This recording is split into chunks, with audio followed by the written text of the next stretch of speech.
Mature, intelligent talk every morning. Spice up yourself.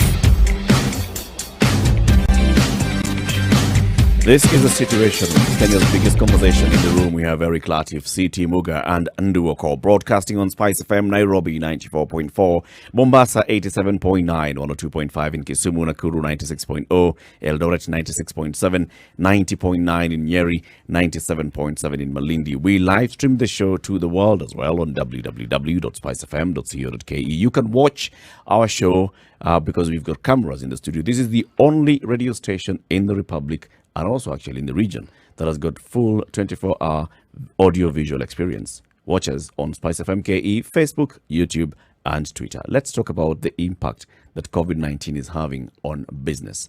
Not just business around the world, business in Kenya specifically. And joining us now on the line is the Director of Sustainable Inclusive Business in Kenya, Karin Boomsma. Good morning. Good morning. Thank you. Thank you for joining us. Welcome to the Situation Room. Thank you very much. I'm happy to be here. So first, tell us about your organization, Sustainable Inclusive Business in Kenya. What's that all about? SIB Kenya. What's that all about? Yes, it's actually all about running your business in a future-proof manner. So we say that should be sustainable and inclusive. And basically it means with a positive impact on people and planet. So anything you do, you have the responsibility to cause no negative impact on the people around you and on the environment. So that's how we raise awareness around that, and we also support businesses to become more future-proof. Okay. What impact has COVID-19 had on a business in Kenya so far? Yeah, a lot actually. The whole tourism and hospitality industry is flat, which is really a problem because it's a lot of people have lots of employees. So, like for instance, a travel agency and 200 people, then there's no business and everyone is at home. So it has really big impact also on aviation, obviously, automotive industry, manufacturing, partly, education. We're all at home. So it has a really big impact. Have you been able to work out the numbers so far, the number of staff that have been affected, businesses that have been affected directly, like closing down and shutting down, the number of workers that have been impacted by this, and also maybe that in numbers, figures in terms of money lost? Yeah, I have to say I don't know the actual figures here in Kenya. We're also quite in the beginning of, and maybe it's not only the beginning, hopefully it's not going to peak, but we're not there yet. But if you look at the US at the moment, I mean, 17 million people have filed for unemployment. Yeah. So that's really big. And I think at the moment in Kenya, a lot of people and employees are still on paid leave if they are not able to go to work. Mm-hmm. So I can't share the real numbers at the moment yet.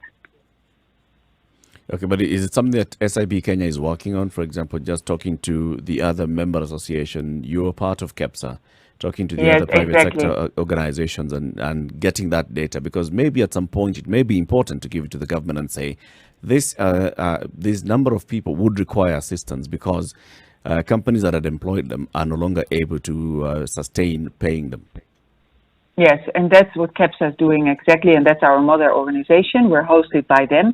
So especially when it boils down to policies and what the government can do collectively with the private sector, KEPSA is on top of that.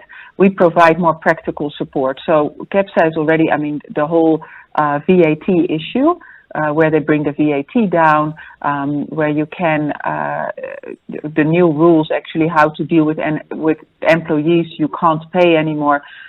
They are on top of that, so I'm sure that they will soon, as soon as they have it, they will provide the numbers to the government because they have daily meetings with the government because it's crucial. I mean, Kenya is driving on private sector for 80%, so it's a very important part of our economy. What we do, we will after Easter we will have a platform set up where businesses can. Although they might face really challenging times, they might have things they don't use at the moment, or they can share, or they can contribute to overcome this crisis and to partner up.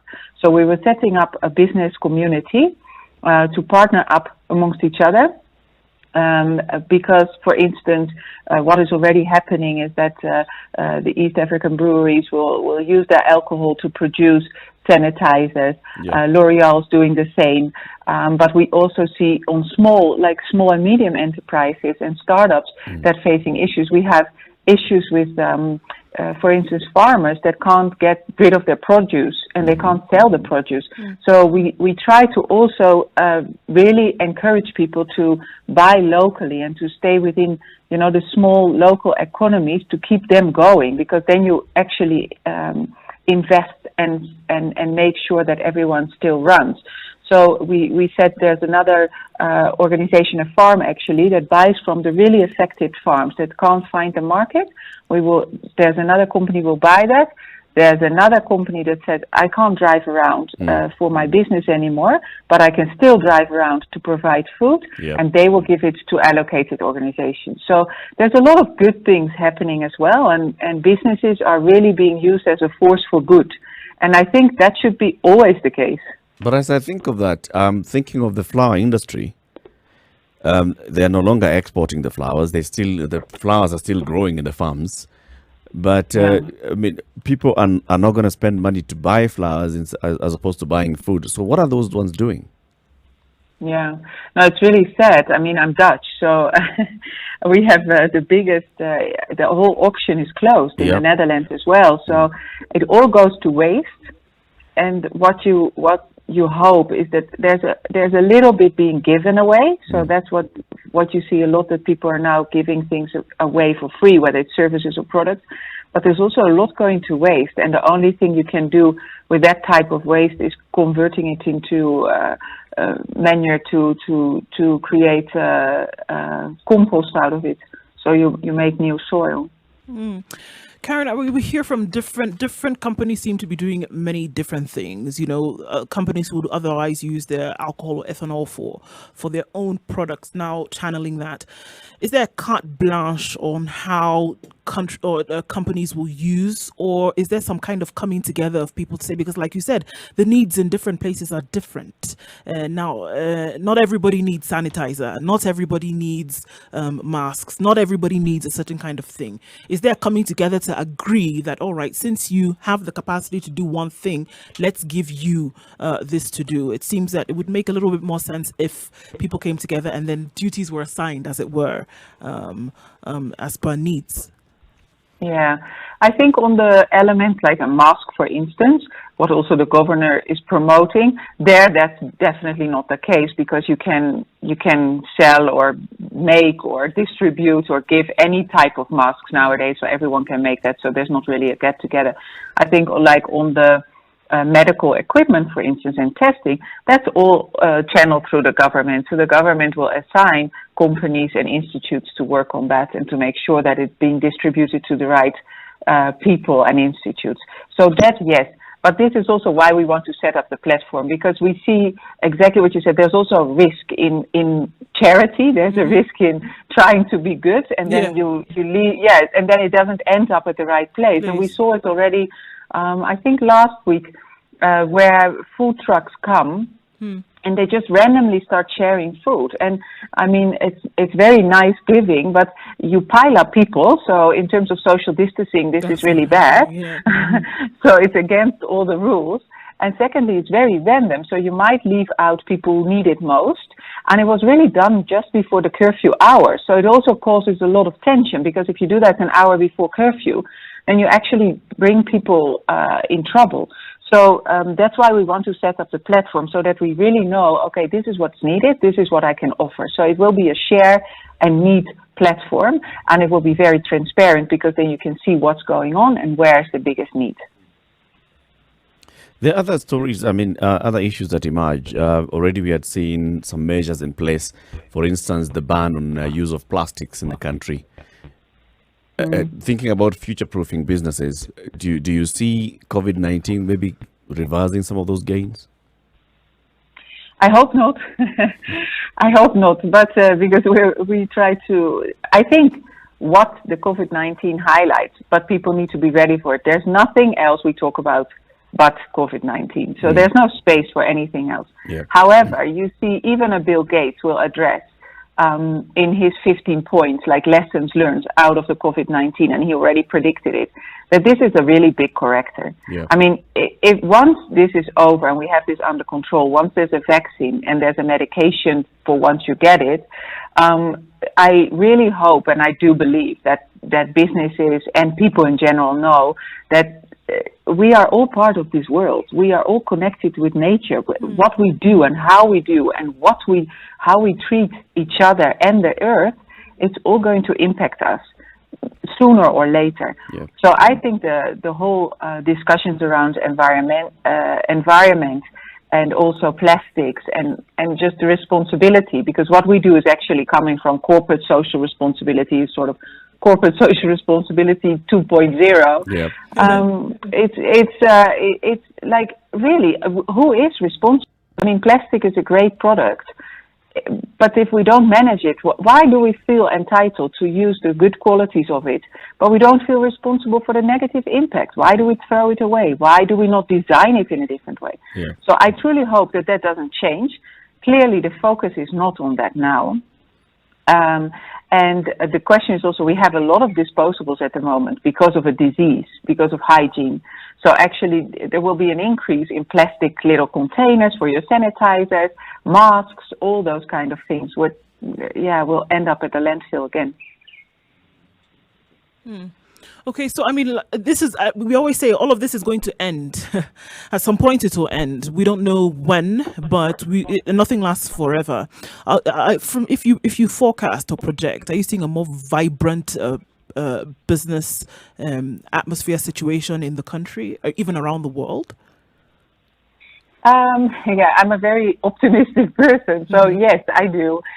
Because I think it will be an eye opener, and to be honest, the corona is not going away. We will have it's like an influenza, probably coming back in a different way, shape, and form. And once they have a vaccine, you will have to add every year a new ingredient to the vaccine, as a flu vaccine we have. So I don't think those things go away.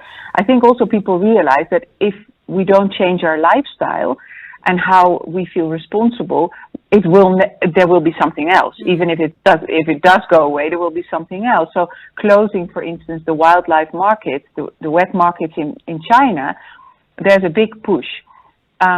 Implementing is a second thing, but I really hope that there's much more force behind it from all different levels. It's really important that even the Pope of the Vatican is very outspoken about those issues, that Bill Gates, I mean, those people, when I say it doesn't really matter. Yeah. But when they say it hopefully matters. And you see that, luckily. So whether you're big or small, people are going to go with the same narrative. So I think it will be better, but better in a different way, because I don't think that this economy, the model we're having now currently, and the capitalism where it will show us how vulnerable we are, because everything is depending on money. It's only money. It's not about a system in place that I'm depending on you, for instance. Not on money, but I'm depending on you. Or, yes, so even if you have as a business, a bigger market where sanitizing is always part of your business. If you're a mining company, restoring landscapes is actually as much as of your business DNA as mining itself. If those things go hand in hand, you're so much less vulnerable. So what we are talking about then is that you might make less money. I don't believe in ultimate growth. There's nothing growing eternally, nothing. If you look around you in the world, there's nothing. So I believe in thriving instead of growing. Right. And if you have thriving models, you're way more resilient. And for instance, the circular economy model really promotes that, and it includes everyone and everything. And you use resources like once. You make what you want. You have a really long lifespan of products. You don't have waste, so you don't go to waste. In the end, you recycle, becomes an input again. Yeah. And in the meantime, you reuse, you remanufacture, and that all creates jobs. And it is also very good to actually boost local economies. And once you have that, you see it now, we're so depending on imports and things we import, we don't need to import. In Kenya, we dig sand, we sell sand, we export sand, and we import glass. Why? Really, why? Good points. Karin Boomsma, I would like to thank you very much for speaking to us this morning. Director of Thank SIB you. Kenya, that's a Sustainable Inclusive Business in Kenya. And wish you all the best. Stay safe. Thank Thank you Karin. very much. Likewise. Thank you. Asante sana. The Situation Room at 10 minutes to 9.